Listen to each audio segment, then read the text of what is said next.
I read that you studied art, like design. Is that right? Advertising, art, and design was my major in college. That's correct. And did you choose that because it was the closest you could get to comics? That's correct. It was the only course at the time, 1974. The only curriculum I could find that was close to an illustration course. Correct. And what did you get out of your education that worked with your comics? The interesting part was that there was a commonality between storytelling and design in comics. Design in my courses, and then storytelling in that my father showed me that you had to have a theme to what you're doing. So there ended up being a very nice common point in what I was getting from school and comics. But the main thing was the design. The design sense was there and allowed me to converge with both. It was great.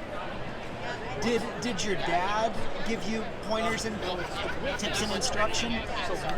He would only give me suggestions if I asked specifically. He wasn't going to volunteer anything. He wanted me to be a fine artist as opposed to a cartoonist. And he said, I'm not going to give you any information unless you come to me and ask me, and I'll tell you. I'm not going to tell you anything else. He says, I can't teach you how to be an artist. I can only teach you how to learn how to be an artist. But can't get better words than that. Brilliant man, best man I ever met in my life. So how did you get into the industry?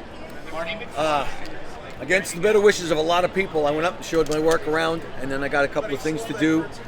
I worked as an art consultant, which was pretty much the janitor in the office. And they didn't treat me well, but they gave me a chance. And as I progressed, I got a little bit better. Over the course of about a year and a half, I got some offers, and that was it. I had to show the work, and I had to shut up and sit down and do what they asked me to do. And I got treated pretty crappy. That's where junior came from. It was a derisive term. I'm not a real junior, but I was called junior by the older guys. And yet, they never mistreated me. They just busted my chops.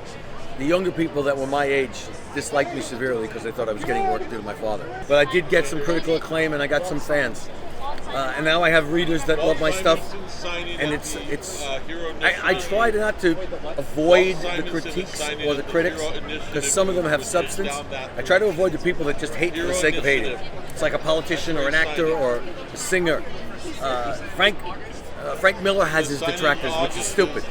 Jack Kirby had his detractors. My father had his detractors. So there are haters for the sake of hating. You just have to look past the noise and try to do your best. And honestly, I have a thick skin in my life only in this business. Everything else bugs the crap out of me. My wife is as chill and as strong-willed as any human on the face of the earth. I am like Don Knotts. I shake.